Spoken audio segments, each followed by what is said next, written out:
Hi everyone and welcome to Diana and the Written Words. Today I wanted to do a semi-quick video. It did get longer than what I thought, but this is about three of my favorite authors. These are authors that I've consistently liked through the years, and the first one I haven't read that much of him, but I want to read more. Hopefully read everything, although I know that this is going to be very, very ambitious for these three authors.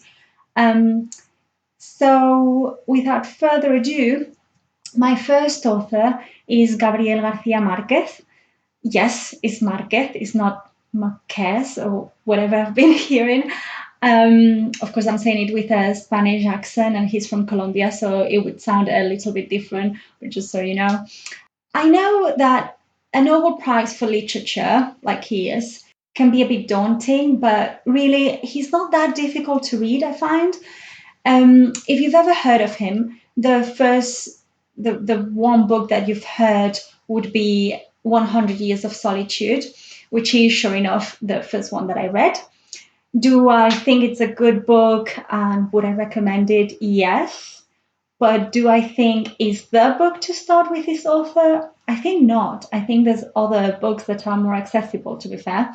I found 100 Years of Solitude to be convoluted, to be complex to follow the story because there are so many characters and a lot of them are called the same.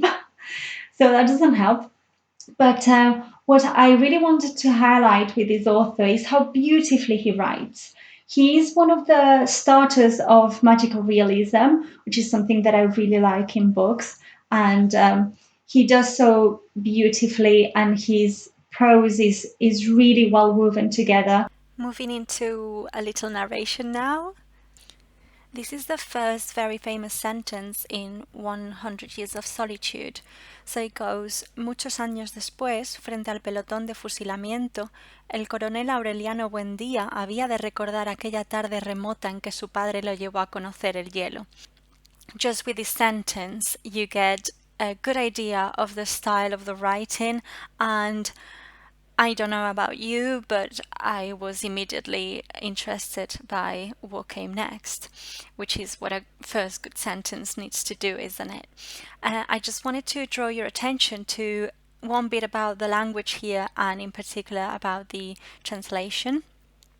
This is just to tell you, it's not a critique on the translator, who I'm sure is top-notch to have translated this book, but how just in a few words you can already have a shift on meaning due to the translation.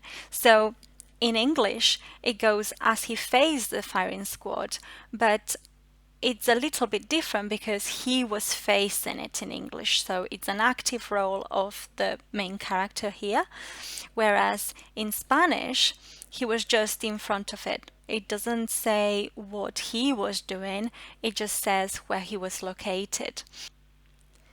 Then I've highlighted this word when because, again, in Spanish it's more that afternoon in which his dad took him to discover ice, so it's just a little bit more flowery. But of course in Spanish this is said with very few words, which is weird because usually it's the other way around. Usually Spanish uses a lot more words than English. So I do understand the rationale for having used when instead. And then this third one was very interesting because in Spanish you have his dad took him to meet the ice, but meeting in this context also means discovering. So it was a nice way to put the same meaning into English with just one word.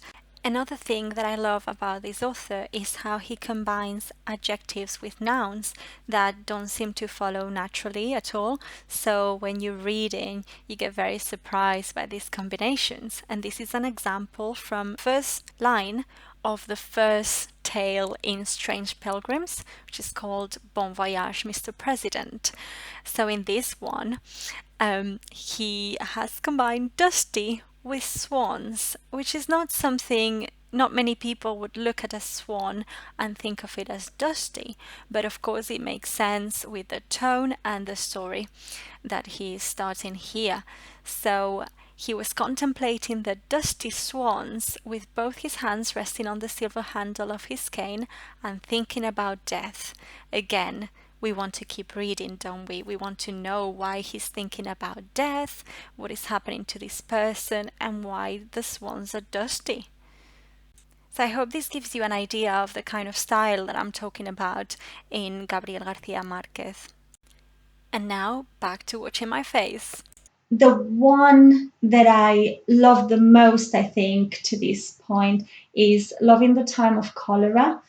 It's a beautiful story. It's a romance, which I don't usually like. But this is what makes it so good, is the fact that I liked it despite, I think, the main focus being the romance in the story. And it's also about identity, I think, and how things change throughout our lives. So it follows a lot of years in the life of the protagonist, which I always like in books because there is a subtle shift on the way that the protagonist is thinking as you're reading it. Um, and I like that. It shows that as human beings, we're never the same and we change with the times and with the things that happen to us. So this is one aspect that I loved about Love in the Time of Cholera. I am doubting, I am pausing before the names because I've read them in Spanish, but you will get both the titles in Spanish and in English in the description. Another one that I read is a novella, which is called No One Writes to the Colonel. And this is one of the saddest books that I've read ever. Not so much happens. It's really more about waiting and about how he depicts the desperation of this colonel, this main character, by nothing happening to him. Um, but I mean, even the title just shows that this is going to be nostalgic and sad. No One Writes to the Colonel. It's actually originally called El Coronel no tiene quien le escriba, which is more like the colonel doesn't have anyone to write to him. I know that in English is a bit convoluted. This is the best translation I could come up with. Um, but it's more he has no one to write to him. There's a particular reason why this title was chosen, but because this is such a short story, I don't want to tell you what it's about. Basically, I don't want to say anything about it.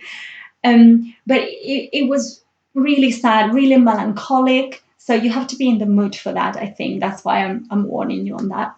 And then the last one that I've read from Gabriel García Márquez is Strange Pilgrims, which is a collection of short stories.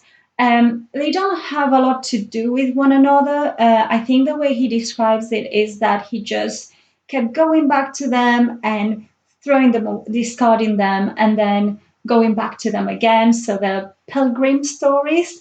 Um, if there's something that I found in a couple of those is that it's about immigrants, um, particularly from South America into various places of Europe, which is interesting to me because I'm an immigrant in England and it doesn't always feel like home, although it does most of the time, but there's always something a little bit different about having been brought up in a different culture. And I would recommend this one because I think it's always good to start with short stories to get started with an author. It gives you an idea of various styles, various points of views, without having to get to do all the work, basically. My second favorite author, I know there's a lot of people out there that like her and a lot of them that don't. So this can be a bit contentious, but it's Margaret Atwood. As most people, I first read The Handmaid's Tale. I absolutely loved it. I will share with you a few quotes and tell you what I liked about it. So again, just like with Gabriel García Márquez, what does it for me is the style and the way that she plays with words, particularly in this one. I have found instances where she does the same in other books, but in this one she really goes for it. And I also like the dryness of the narration. and how everything is given as almost as a snapshot. But yeah, it is the way that she plays with language that did it for me. Of course, the plot adds to it immensely, but from the first page, I was drawn to this book because of the way it's written. And here are some quotes of The Handmaid's Tale, just talking about what I was saying about the subversion of language, or the way that she analyzes and flips the meaning, or makes us think about the meaning of very common words. So the first one says, "A sitting room in which I never sit but stand or kneel only." So it's talking about her position in this household. She's telling us that she never sits, so right away we know that her role is one of submission, as she's never sat. And she tells us about the meaning of a sitting room. The second one is probably my favorite quote from The Handmaid's Tale, although it's difficult to choose just one. "In front of us to the right is the store where we order dresses. Some people call them habits, a good word for them. Habits are hard to break." So she's playing here with the two meanings of the word, and she flips the meaning in a way that you don't even see it coming, and I love that. And the third one, "I wait for the household to assemble." Household, this is what we are. The commander is the head of the household. The house is what he holds. So this idea of household, she separates those two roots of the word. "To have and to hold till death do us part." Obviously talking about marriage here, and how her role and the role of the other people in this household relate to a contractual agreement, or something that will only be broken by death. And then she goes on to "the hold of a ship, hollow." So that dryness that I was talking about, this way that she takes something quite neutral, like the hold of a ship, and she brings that into the tone of the overall narration. I have since read quite a few other things. I've read the Testaments when it came out, which I like, but I think it's much more linear and much more easily accessible for everyone. And so it doesn't play that much with language, which for me is a loss. I did like it, but I think that The Handmaid's Tale is a much better book. Then I read the trilogy, MaddAddam, the Oryx and Crake, The Year of the Flood, and MaddAddam. Now I feel like I really enjoyed it, but I need to reread it already, even though I read it just a few months ago, because there are lots of interconnections in between these books. So unless you read them knowing that, I was missing a lot of that, and then I found it online. So I want to read it and really try to analyze what's happening that is interconnected between the books of the trilogy. I like it because it brings in a lot of interesting questions about science and the developments of science and how that might impact humankind. But I mean, not that I agree with everything. I am a scientist, so I suppose I can't really agree with everything she's saying, or I think she's saying in these books. But it is an interesting book, well, an interesting trilogy to get into that conversation with what we want to do with science, and if we have the means, do we want to do it or not, and the slippery slope that scientific development might be. At this point, I thought it was best to move back to one of the slides. Let me know in the comments if this is confusing. I will get better with it with time. So two aspects I wanted to highlight about this MaddAddam trilogy is the focus on religion and the focus on science that I was talking about just now. So on religion, this is a paragraph on the first few pages of Oryx and Crake, and it's to do with how religions are born, because this character Snowman needs to give a story for the questions that he's getting from some children. So the children, they've accumulated a stock of lore, of conjecture about him. Snowman was once a bird, but he's forgotten how to fly, and the rest of his feathers fell out. No, he's called because he eats fish, and fish are called. No, he wraps himself up because he's missing his man thing. So this is one example of it. I'd say the Year of the Flood is really focused on religion, which you might or might not like. The second paragraph I have here is to do with science development and whether this would be a good thing or a bad one. This is talking about a new species of animals called pigeons that are created by Organ Inc. farms, which is again another play on words from organic, Organ Inc. And the goal of the Pigeon project was to grow an assortment of foolproof human tissue organs in a transgenic knockout pig host. Organs that would transplant smoothly and avoid reject, but would also be able to fend off attacks by opportunistic microbes and viruses, of which there were more strains every year. Does that sound familiar? More strains of viruses every year? It's no coincidence. Margaret Atwood always says that what she writes is speculative fiction because anything she writes about has already happened or is likely to happen or it's plausible to happen at some point in history. So there you go. And my third author for today, again, there's a lot of opinions on these authors, and I think I might be shooting myself in the foot talking about them so early on in my channel, but I'm going to go for it anyway. We'll see what happens. Oh my God. So my third favorite author is George R. R. Martin. As I said, I have other favorite authors. This is just something that I've read extensively. I've read lots of novellas and tales from him, and then some of his most well-known pieces as well. So, as everybody else and their mums, I started with A Song of Ice and Fire.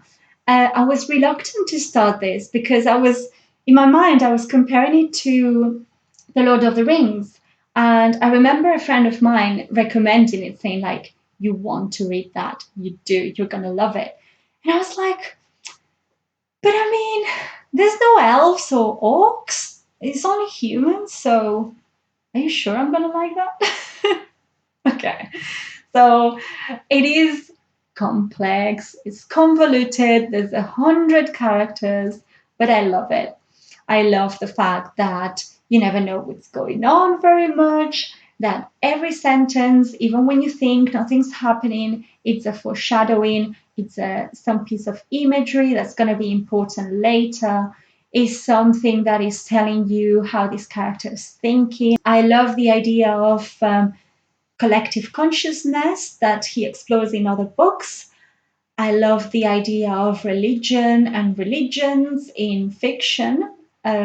He likes analyzing a bit further than just this is a good character, this is a bad character. There's good characters that do bad things, bad characters doing good things, or doing good things for the wrong reasons.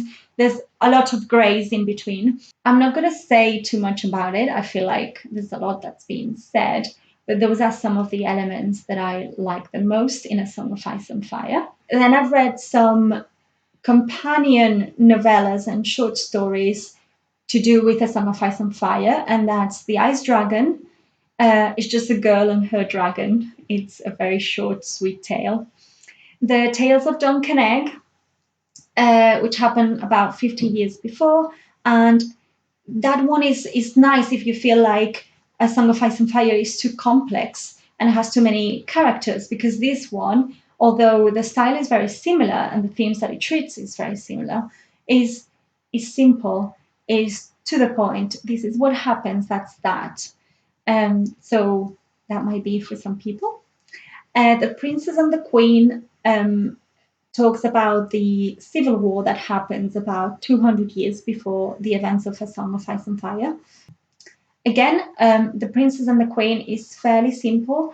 It's especially interesting, I think, if you've read A Song of Ice and Fire. The Tales of Duncan Egg, I might recommend it to people that haven't or that didn't like it. But The Princess and the Queen, maybe not so much. Let me know if you agree with that. I don't know. In the House of the Worm is one of my favorite of this author. It's the weirdest thing. the weirdest thing that you've ever heard of. So I'm going to put some quotes there just to show you what this is about. It's about a cult of humans. We think they're humans. There might be some other species, and what they do every day. But it's so strange that you want to keep reading. This is the beginning of In the House of the Worm. For ages past remembering, the House of the Worm had been lost in decay, and that was as it should be, for decay is but one name of the white worm himself. And this sets the tone again for the rest of the novella. Voyaging is about this ecological engineer that goes around the galaxy trading. Initially trading, and then he becomes an engineer, and he introduces all these topics of good and bad in science again. And actually, Wikipedia put it very well, so I'm going to share that with you instead of me trying to come up with a witty line about this. On top is the one-line summary of Tough Voyaging from Wikipedia. It's a darkly comic meditation on environmentalism and absolute power. I love that. It's really how I read it as well. And then underneath we have an example of how this main character, Haviland Tough, behaves and talks, which is really funny. It goes, "Sir, I am indeed Haviland Tough, and perhaps it might be said that I do in some sense trade in animals, yet perhaps I do not consider myself an animal seller. Perhaps I consider myself an ecological engineer." Absolutely hilarious. I laugh so much with this one. I found it really clever the way that the plot comes together and you don't see it coming, or I didn't see it coming. It's completely.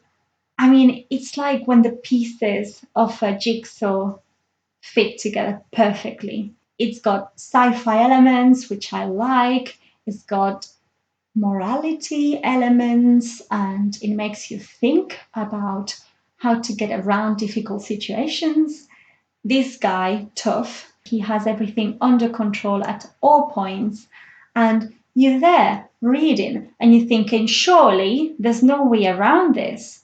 And then he just goes and talks to his cat and makes it happen. It's beautiful. Thank you so much for listening.